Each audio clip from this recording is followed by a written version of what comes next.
ಅಲ್ಲಿ ನೋಡಿ ವಾ ಅಲ್ಲಿ ಮೇಲೆ ನೋಡಿ ಮೇಲೆ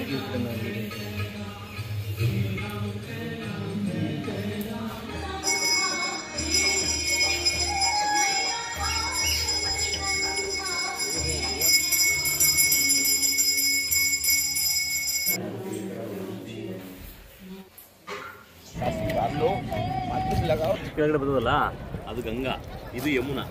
ಈಗ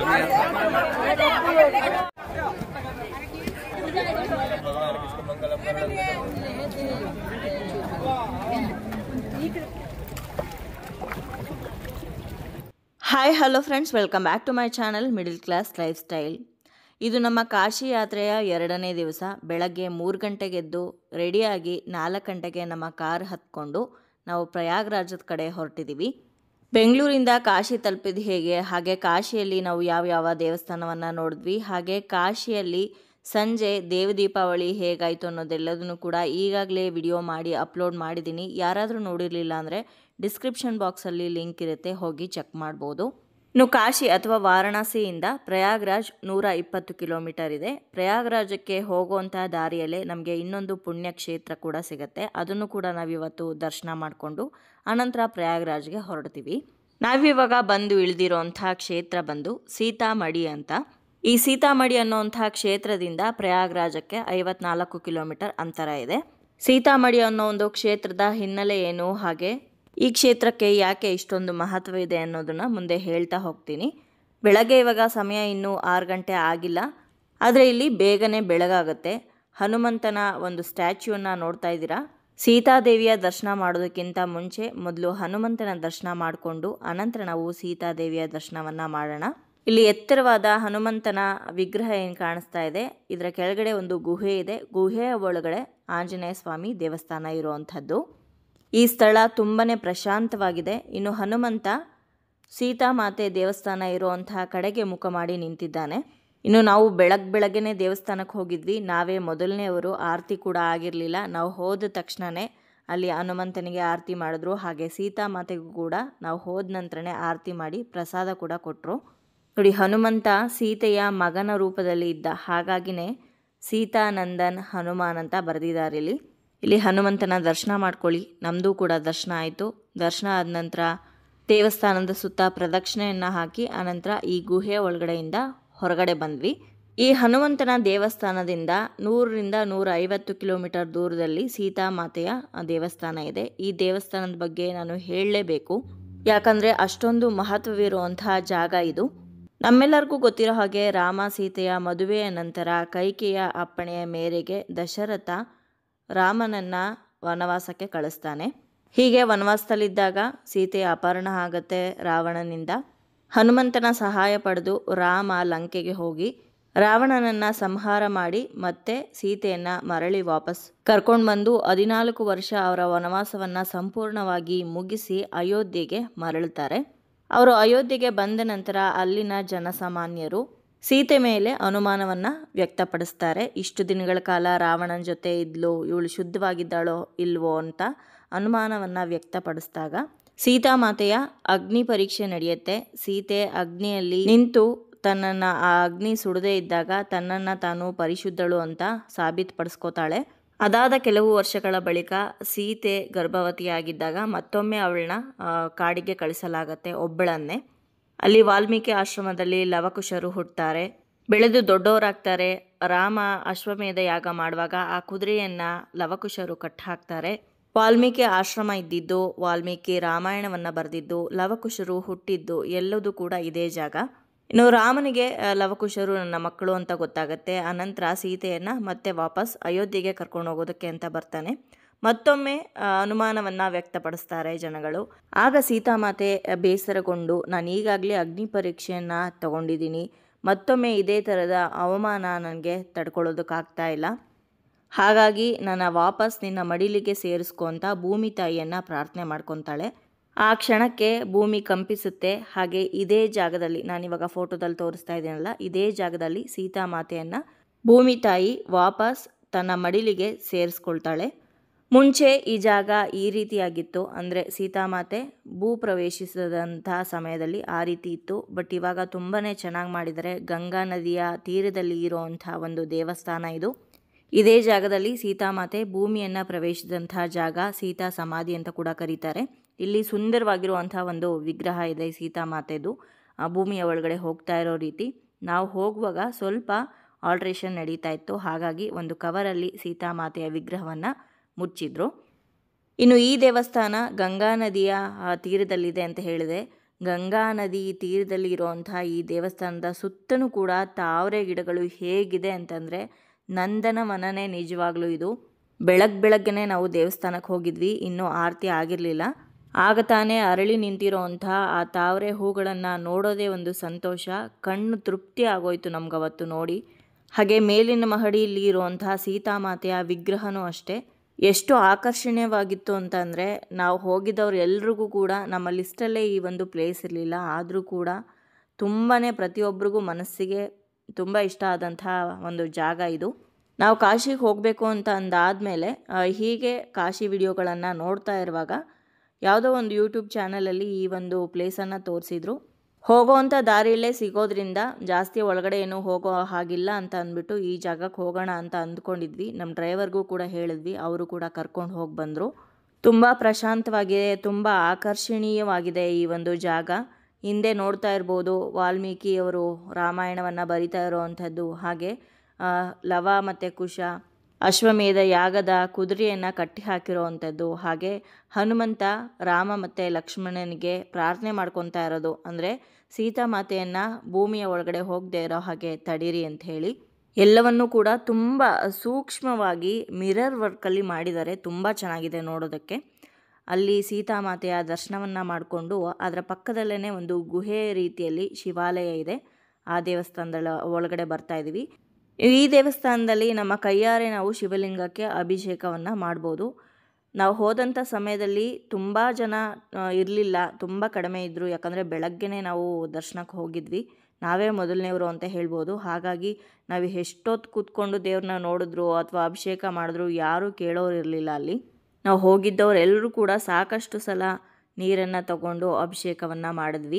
ನಮ್ಮ ಸೌತ್ ಇಂಡಿಯಾದಲ್ಲಿ ನಾವು ವಿಗ್ರಹವನ್ನು ಮುಟ್ಟೋ ಹಾಗಿಲ್ಲ, ಪೂಜೆ ಮಾಡೋ ಹಾಗಿಲ್ಲ ಅಂತ ಹೇಳ್ತಾರೆ. ಆದರೆ ಉತ್ತರ ಭಾರತದಲ್ಲಿ ನಾವೆಲ್ಲ ವಿಗ್ರಹಗಳ ಸ್ಪರ್ಶವನ್ನು ಮಾಡ್ಬೋದು, ನಾವೇ ಕೈಯಾರ ಅಭಿಷೇಕವನ್ನು ಮಾಡ್ಬೋದು. ಹಾಗೆ ವಿಭೂತಿ ಹಚ್ಬೋದು, ಬಿಲ್ವಪತ್ರೆ ಅರ್ಪಿಸ್ಬೋದು, ಪೂಜೆಯನ್ನು ಕೂಡ ನೆರವೇರಿಸ್ಬೋದು. ಇವಾಗ ಸೀತಾಮಡಿಯಲ್ಲಿ ಸೀತಾಮಾತೆಯ ದರ್ಶನವನ್ನು ಮಾಡಿಕೊಂಡು ಅನಂತರ ಇವಾಗ ನಾವು ಪ್ರಯಾಗ್ರಾಜದ ಕಡೆ ಪ್ರಯಾಣ ಬೆಳೆಸಿದ್ದೀವಿ. ಮೊದಲೇ ಹೇಳಿದ್ನಲ್ವ 54 ಕಿಲೋಮೀಟರ್ ಅಂತರದಲ್ಲಿದೆ ಈ ಪ್ರಯಾಗ್ರಾಜ. 3 ನದಿಗಳು ಸೇರೋ ಅಂಥ ಒಂದು ತ್ರಿವೇಣಿ ಸಂಗಮ, ಗಂಗಾ ಯಮುನಾ ಸರಸ್ವತಿ ಸೇರೋ ಅಂತಹ ಜಾಗ.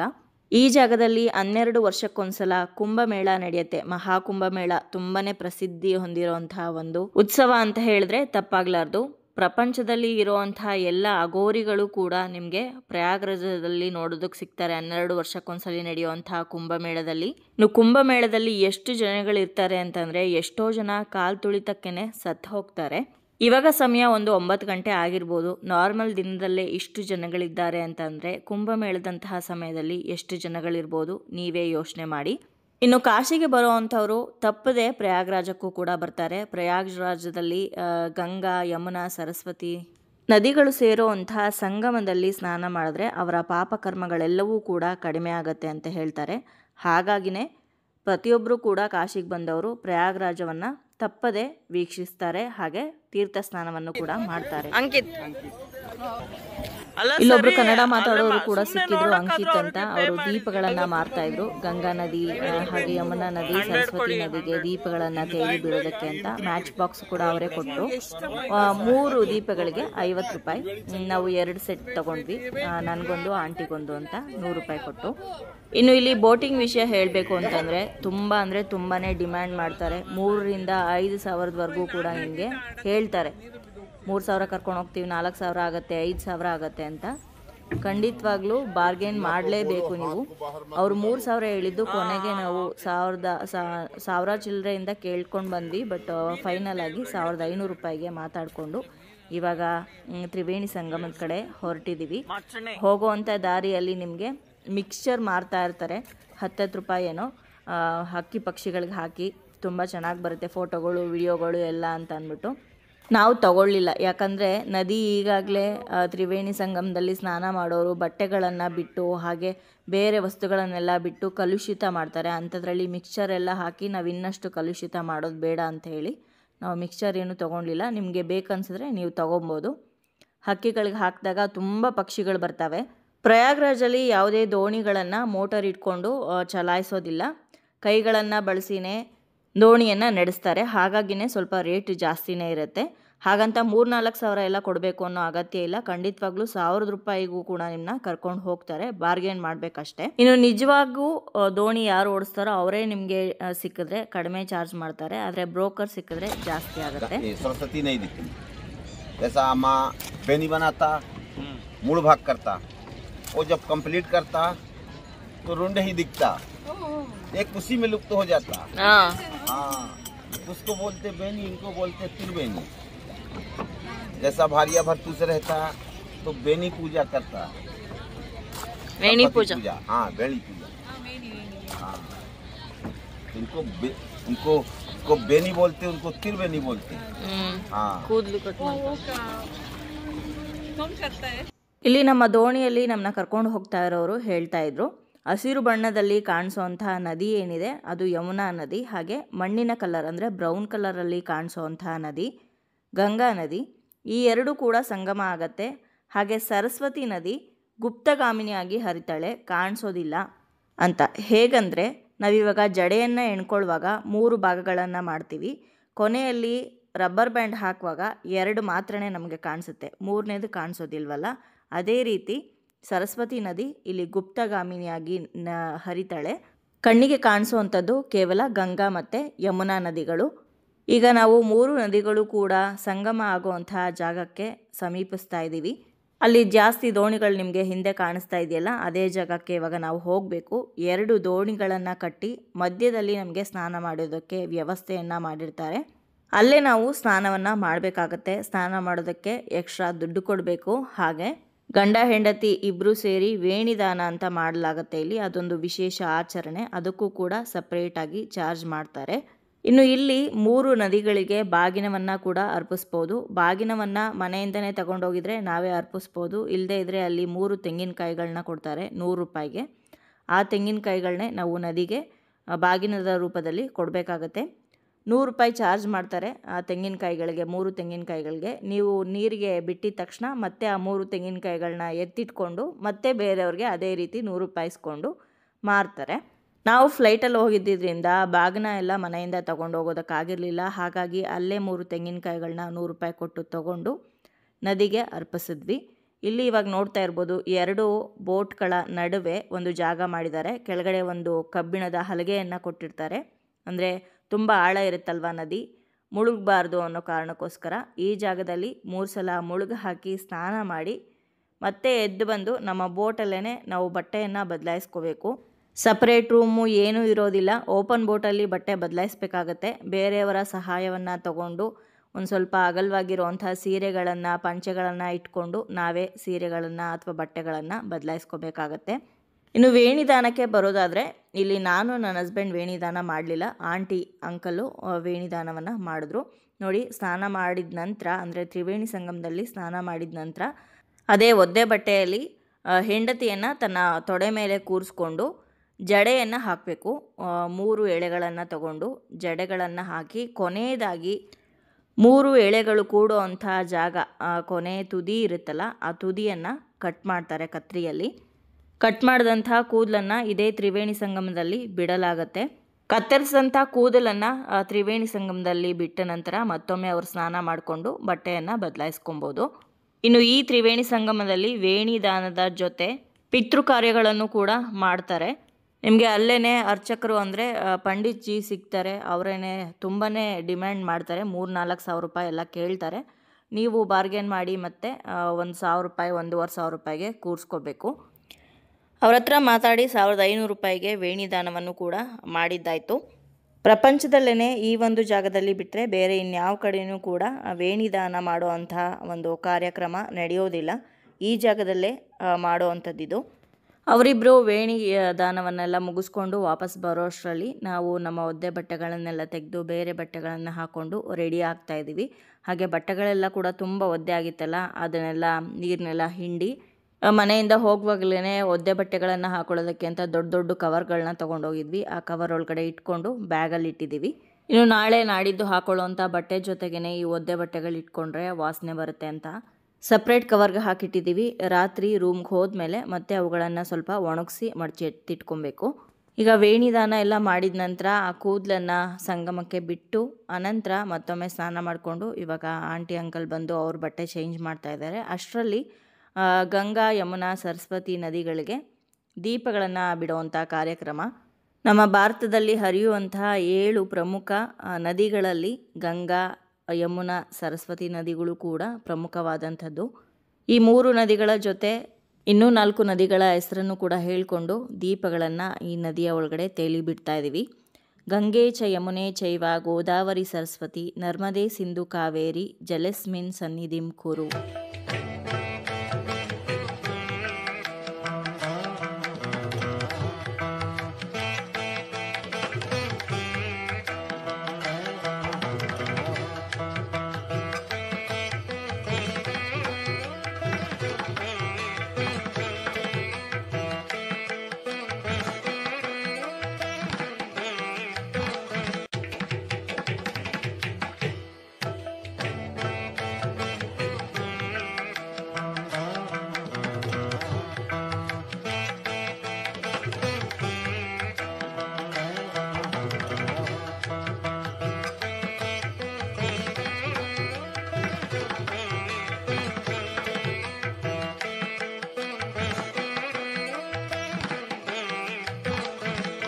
ಮೂರು ನದಿಗಳಿಗೂ ಕೂಡ ಪೂಜೆ ಮಾಡಿ ದೀಪವನ್ನು ತೇಲಿಬಿಟ್ಟು ಇವಾಗ ವಾಪಸ್ ನಾವು ಸಂಗಮದಿಂದ ಪ್ರಯಾಗರಾಜದ ಕಡೆ ಹೊರಡ್ತಾ ಇದ್ದೀವಿ. ಪ್ರಯಾಗರಾಜದಲ್ಲಿ ನೋಡೋವಂಥ ಇನ್ನೂ 3 ಸ್ಥಳಗಳಿದೆ, ಆದರೆ ನಾವು ಅಲ್ಲಿಗೆ ಹೋಗೋದಕ್ಕಾಗಲಿಲ್ಲ. ತುಂಬಾ ಫೇಮಸ್ ಆದಂತಹ ದೇವಸ್ಥಾನಗಳು, ಹಾಗೆ ತುಂಬಾ ಶಕ್ತಿಯುತವಾದಂತಹ ದೇವಸ್ಥಾನಗಳು. ಬಟ್ ಏನೂ ಮಾಡೋದಕ್ಕಾಗಲ್ಲ, ಮಿಸ್ ಆಯಿತು. ಆದರೆ ನೀವು ಹೋಗೋವಾಗ ಖಂಡಿತವಾಗ್ಲೂ ಆ ದೇವಸ್ಥಾನಗಳನ್ನು ಮಿಸ್ ಮಾಡಲೇಬೇಡಿ. ಕಾಶಿ ಯಾತ್ರೆಯನ್ನು ಮಾಡುವಾಗ ಪ್ರಯಾಗರಾಜವನ್ನು ಕೂಡ ನೀವು ಲಿಸ್ಟಲ್ಲಿ ಇಟ್ಕೊಂಡೇ ಇರ್ತೀರಾ. ಆದರೆ ಪ್ರಯಾಗರಾಜವನ್ನು ಕರೆಕ್ಟಾಗಿ ನೀವು ನೋಡಬೇಕಂದ್ರೆ 1 ದಿನ ಬೇಕಾಗುತ್ತೆ. ಆದರೆ ನಾವಿಲ್ಲಿ ಏನು ಮಾಡಿದ್ವಿ ತಪ್ಪು ಅಂದರೆ, ಒಂದೇ ದಿನದಲ್ಲಿ ಪ್ರಯಾಗರಾಜ್ ಹಾಗೆ ಅಯೋಧ್ಯೆ ಎರಡನ್ನೂ ಕೂಡ ಮುಗಿಸ್ಬಿಡೋಣ ಅಂತ ಮಾಡಿದಂಥ ಡಿಸಿಷನಿಂದ 2 ದೇವಸ್ಥಾನಗಳು, ಅದರಲ್ಲೂ ತುಂಬಾ ಪ್ರಮುಖವಾದಂತಹ ದೇವಸ್ಥಾನಗಳು ಮಿಸ್ ಆಯಿತು. ಯಾವ ದೇವಸ್ಥಾನಗಳು ಅಂತ ನಾನು ಇದೇ ವಿಡಿಯೋದಲ್ಲಿ ನಿಮಗೆ ಹೇಳ್ತೀನಿ. ನೋಡಿ, ನಾವಿವಾಗ ದಡಕ್ಕೆ ಸಮೀಪಿಸ್ತಾ ಇದ್ದೀವಿ. ನೋಡ್ತಾ ಇರ್ಬೋದು ನೀವು, ನಾವು ಬಂದಾಗ ಎಷ್ಟು ಕಡಿಮೆ ಜನ ಇದ್ದರು, ಇವಾಗ ಎಷ್ಟು ಜಾಸ್ತಿ ಜನ ಆಗಿದ್ದಾರೆ ಅಂತ. ಮಧ್ಯಾಹ್ನ ಆಗ್ತಾ ಇದ್ದಂಗೂ ಕೂಡ ಇನ್ನೂ ಜಾಸ್ತಿ ಜನಗಳಾಗ್ತಾ ಇರ್ತಾರೆ. ಹಾಗೆ ಇಲ್ಲಿ ನೀವು ನೋಡ್ತಾ ಇರೋ ಹಾಗೆ ಒಂದು ದೊಡ್ಡ ಕೋಟೆ ಕಾಣಿಸ್ತಾ ಇದೆ. ಈ ಕೋಟೆಯನ್ನು ಅಕ್ಬರ್ ಕೋಟೆ ಅಂತ ಕರೀತಾರೆ. ಪ್ರಯಾಗರಾಜಕ್ಕೆ ಬಂದಾಗ ಖಂಡಿತವಾಗ್ಲೂ ಈ ಕೋಟೆಯನ್ನು ಕೂಡ ನೀವು ನೋಡ್ಬೋದು, ತುಂಬ ಚೆನ್ನಾಗಿದೆ ಅಂತ ಹೇಳ್ತಾರೆ. ನೀವು ಈ ಕೋಟೆಯ ಒಳಗಡೆ ಒಂದು ದೇವಸ್ಥಾನ ಕೂಡ ಇದೆ, ಹಾಗೆ ವಟ ವೃಕ್ಷ ಇದೆ, ಅಂದರೆ ಆಲದ ಮರ ಕೂಡ ಇದೆ. ಆ ಆಲದ ಮರ ತ್ರೇತಾಯುಗ ಕಾಲದ್ದು ಅಂತ ಹೇಳ್ತಾರೆ. ಹಾಗೆ ಆ ಒಂದು ಮರಕ್ಕೆ ಅಕ್ಷಯ ವಟ ಅಂತ ಕೂಡ ಕರೀತಾರೆ. ಈ ಒಂದು ಅಕ್ಷಯ ವಟ ಏನಿದೆ ಇದು ರಾಮನ ಕಾಲದ್ದು ಅಂತ ಹೇಳ್ತಾರೆ. ಈ ವೃಕ್ಷಕ್ಕೆ ಮೊದಲು ಪೂಜೆಯನ್ನೆಲ್ಲ ಸಲ್ಲಿಸ್ಬೋದಾಗಿತ್ತು, ಆದರೆ ಈ ವೃಕ್ಷವನ್ನು ಮುಟ್ಟೋದಕ್ಕೆ ಇವಾಗ ಅವಕಾಶ ಇಲ್ಲ, ಫೆನ್ಸ್ ಹಾಕಿದ್ದಾರೆ. ತುಂಬ ಪುರಾತನವಾದಂತಹ ಒಂದು ಮರ ಇದು, ವೃಕ್ಷ ಇದು. ಹಾಗೆ ಇಲ್ಲಿ ಭದ್ರತೆಯೂ ಕೂಡ ಹೆಚ್ಚಾಗಿರುತ್ತೆ, ಮಿಲಿಟ್ರಿ ಅವರೆಲ್ಲ ಇರ್ತಾರೆ. ಹಾಗಾಗಿ ಕಣ್ ತಪ್ಪಿಸಿ ಹೋಗಿ ನೀವು ಮರ ಎಲ್ಲ ಮುಟ್ಟೋದಕ್ಕೆ ಸಾಧ್ಯ ಇಲ್ಲ. ಇದನ್ನು ನೋಡಿಕೊಂಡು ನೆಕ್ಸ್ಟ್ ನೀವು ಹೋಗಬೇಕಾದಂಥದ್ದು ಬಡೆ ಹನುಮಾನ್ಜಿ ಟೆಂಪಲ್. ಇದು ಪ್ರಯಾಗರಾಜದಲ್ಲಿ ನೋಡಲೇಬೇಕಾದಂತಹ ಒಂದು ದೇವಸ್ಥಾನ. ನಮ್ಮಲ್ಲಿ ಸಾಮಾನ್ಯವಾಗಿ ಆಂಜನೇಯನ ದೇವಸ್ಥಾನ ಹೇಗಿರುತ್ತೆ, ಕುಂತಿರೋ ಭಂಗಿಯಲ್ಲಿ ಅಥವಾ ನಿಂತಿರೋವಂತಹ ಭಂಗಿಯಲ್ಲಿ ಇರುತ್ತೆ. ಆದರೆ ಈ ದೇವಸ್ಥಾನ ದೊಡ್ಡದಾಗಿರುವಂಥ ಆಂಜನೇಯನ ವಿಗ್ರಹ ಮಲಗಿರೋವಂಥ ಒಂದು ಭಂಗಿಯಲ್ಲಿ ಇದೆ. ತುಂಬಾ ಚೆನ್ನಾಗಿದೆ. ಆದರೆ ಅನ್ಫಾರ್ಚುನೇಟ್ಲಿ ನಮಗೆ ನೋಡೋದಕ್ಕೆ ಸಾಧ್ಯ ಆಗಿಲ್ಲ, ಯಾಕಂದರೆ ನಾವು ಹೋಗಿದ್ದಿದ್ದು ಶನಿವಾರದ ದಿವಸ, ತುಂಬಾ ರಶ್ ಇತ್ತು. ಹಾಗಾಗಿ ನಾವು ಹನುಮಾನ್ಜಿ ದರ್ಶನವನ್ನು ಮಾಡೋದಕ್ಕಾಗಿಲ್ಲ. ಫೋಟೋದಲ್ಲಿ ತೋರಿಸ್ತಾ ಇದ್ದೀನಲ್ವ, ಇದೇ ರೀತಿ ದೇವರಿರುತ್ತೆ ಇಲ್ಲಿ, ತುಂಬಾ ಚೆನ್ನಾಗಿದೆ. ಹೋದವರು ಖಂಡಿತವಾಗ್ಲೂ ಈ ದೇವಸ್ಥಾನವನ್ನು ಮರೆಯದೆ ದರ್ಶನ ಮಾಡ್ಕೊಂಡು ಬನ್ನಿ. ಇನ್ನು 3ನೇ ಪ್ರಸಿದ್ಧವಾದಂಥ ಸ್ಥಳ ನೀವು ನೋಡಲೇಬೇಕಾದಂಥದ್ದು ಪ್ರಯಾಗರಾಜದಲ್ಲಿ ಯಾವುದು ಅಂತಂದರೆ, ಅಷ್ಟದಶ ಶಕ್ತಿಪೀಠಗಳಲ್ಲಿ ಒಂದಾದಂಥ ಆಲೋಪಿ ಶಂಕರಿ ದೇವಿಯ ಒಂದು ದೇವಸ್ಥಾನ. ನಮ್ಮ ಭಾರತದಲ್ಲಿ ಇರುವಂತಹ 18 ಶಕ್ತಿಪೀಠಗಳಲ್ಲಿ 15ನೇ ಶಕ್ತಿಪೀಠ ಈ ಆಲೋಪಿ ದೇವಿ ದೇವಸ್ಥಾನ ಅಂತ ಹೇಳ್ಬೋದು. ಮೊದಲಿಗೆ ಈ ದೇವಸ್ಥಾನದ ಹಿನ್ನೆಲೆಯನ್ನು ತಿಳ್ಕೊಳ್ಳೋಣ. ಹಿಂದೂ ಧರ್ಮದ ಪ್ರಕಾರ ಸತೀದೇವಿ ಮರಣದ ನಂತರ ದುಃಖದಲ್ಲಿ ಮುಳುಗಿದಂತಹ ಶಿವ ಸತೀದೇವಿಯ ನಿರ್ಜೀವ ಒಂದು ದೇಹವನ್ನು ಇಟ್ಕೊಂಡು ರುದ್ರ ತಾಂಡವವನ್ನು ಮಾಡ್ತಾ ಇದ್ದ. ಅವನ ದುಃಖವನ್ನು ಕಡಿಮೆ ಮಾಡೋದಕ್ಕೆ ಅಂತ ವಿಷ್ಣು ಭಗವಾನ್ ಸತಿಯ ದೇಹದ ಮೇಲೆ ತನ್ನ ಸುದರ್ಶನ ಚಕ್ರವನ್ನು ಬಿಟ್ಟು ಸತೀದೇವಿಯ ದೇಹವನ್ನು ಛಿದ್ರಗೊಳಿಸಿದ. ಆ ಛಿದ್ರಗೊಳಿಸಿದಂತಹ ದೇಹಗಳು ಒಂದೊಂದು ಪ್ರಾಂತ್ಯದಲ್ಲಿ ಬಿದ್ದು ಅವು ಶಕ್ತಿಪೀಠಗಳಾದವು ಅಂತ ಒಂದು ನಂಬಿಕೆ ಇದೆ. ಹಾಗೆ ಪುರಾಣಗಳಲ್ಲಿ ಉಲ್ಲೇಖ ಕೂಡ ಇದೆ. ಅದೇ ರೀತಿಯಲ್ಲಿ ಈ ಆಲೋಪಿ ಶಂಕರಿ ದೇವಿ ದೇವಸ್ಥಾನ ಏನಿದೆ, ಇಲ್ಲಿ ಸತೀದೇವಿಯ ಬೆರಳುಗಳು ಬಿದ್ದುವು ಅಂತ ಒಂದು ನಂಬಿಕೆ ಇದೆ. ಆ ಬಿದ್ದಂತಹ ಬೆರಳುಗಳು ಅದೃಶ್ಯವಾದವು ಅನ್ನೋ ಒಂದು ಕಾರಣಕ್ಕೋಸ್ಕರ ಈ ದೇವಾಲಯದಲ್ಲಿ ಒಂದು ವಿಶಿಷ್ಟವಾದಂತಹ ವೈಶಿಷ್ಟ್ಯ ಇದೆ. ಅದೇನೆಂದರೆ ಇಲ್ಲಿ ದೇವರ ಪ್ರತಿಮೆಯನ್ನು ಪೂಜೆ ಮಾಡೋದಿಲ್ಲ, ಬದಲಿಗೆ ಒಂದು ಖಾಲಿ ತೊಟ್ಟಿಲನ್ನು ಅಥವಾ ಡೋಲಿಯನ್ನು ಪೂಜೆ ಮಾಡಲಾಗತ್ತೆ. ಆಲೋಪಿ ಅಂತಂದರೆ ಕಣ್ಮರೆ ಆಗೋದು, ಅದೃಶ್ಯವಾಗೋದು ಅಂತ. ಹಾಗಾಗಿನೇ ಈ ದೇವಿಗೆ ಆಲೋಪಿ ಶಂಕರಿ ಶಕ್ತಿಪೀಠ ಅಂತ ಕರೀತಾರೆ. ಈ ಒಂದು ದೇವಸ್ಥಾನವನ್ನು ತುಂಬಾ ಶಕ್ತಿಯುತವಾದಂತಹ ಒಂದು ದೇವಸ್ಥಾನ. ಪ್ರಯಾಗ್ರಾಜಕ್ಕೆ ಬಂದವರು ಖಂಡಿತವಾಗ್ಲೂ ಈ ದೇವಸ್ಥಾನದಲ್ಲಿ ಅಮ್ಮನವರ ದರ್ಶನವನ್ನು ಮಾಡಲೇಬೇಕು. ಹಾಗಾಗಿನೇ ಹೇಳಿದ್ದು, ಪ್ರಯಾಗ್ರಾಜವನ್ನು ಸಂಪೂರ್ಣವಾಗಿ ನೋಡೋದಕ್ಕೆ ಒಂದು ದಿನ ಪೂರ್ತಿಯಾಗಿ ಬೇಕಾಗತ್ತೆ. ಅಯೋಧ್ಯ ಪ್ರಯಾಗ್ರಾಜ್ ಎರಡನ್ನೂ ಕೂಡ ಒಂದೇ ದಿನ ನೋಡ್ತೀವಿ ಅಂದರೆ ಅದು ಸಾಧ್ಯ ಇಲ್ಲ. ಅನಂತರ ನಿಮಗೆ ಇನ್ನೂ ಸಮಯ ಇತ್ತು ಅಂದರೆ ನೆಹರು ಅವರ ಮನೆಯನ್ನು ಕೂಡ ನೀವು ನೋಡ್ಬೋದು. ಅದು ಕೂಡ ಪ್ರಯಾಗ್ರಾಜ್ದಿಂದ ತುಂಬಾ ಹತ್ತಿರದಲ್ಲಿದೆ. ಇವಾಗ ನಮ್ಮ ಜರ್ನಿ ಪ್ರಯಾಗ್ರಾಜ್ದಿಂದ ಅಯೋಧ್ಯೆ ಕಡೆಗೆ ಶುರುವಾಗಿದೆ. ಮುಂದಿನ ವಿಡಿಯೋದಲ್ಲಿ ಅಯೋಧ್ಯೆ ರಾಮನ ದರ್ಶನವನ್ನು ನಿಮ್ಮೆಲ್ಲರಿಗೂ ಮಾಡಿಸ್ತೀನಿ. ಸೊ ಇವತ್ತಿನ ಈ ವಿಡಿಯೋನ ಇಲ್ಲಿಗೆ ಮುಗಿಸ್ತಾ ಇದ್ದೀನಿ. ವ್ಲಾಗ್ ನಿಮ್ಮೆಲ್ಲರಿಗೂ ಇಷ್ಟ ಆಗಿರ್ಬೋದು ಅಂತ ಭಾವಿಸ್ತೀನಿ. ಇಷ್ಟ ಆದರೆ ಲೈಕ್ ಮಾಡಿ, ಬೇರೆಯವ್ರಿಗೂ ಕೂಡ ವಿಡಿಯೋ ಶೇರ್ ಮಾಡಿ. ಹಾಗೆ ನಿಮ್ಮ ಅನಿಸಿಕೆಗಳನ್ನು ಖಂಡಿತವಾಗ್ಲೂ ಕಮೆಂಟ್ ಮುಖಾಂತರ ಬರೆದು ತಿಳಿಸಿ. ಮತ್ತೊಂದು ಇಂಟ್ರೆಸ್ಟಿಂಗ್ ವ್ಲಾಗ್ ಜೊತೆಗೆ ನಿಮ್ಮನ್ನ ಭೇಟಿ ಆಗ್ತೀನಿ. ಅಲ್ಲಿಯವರೆಗೂ ಧನ್ಯವಾದಗಳು. ಲೋಕ ಸಮಸ್ತ ಸುಖಿನೋ ಭವಂತು.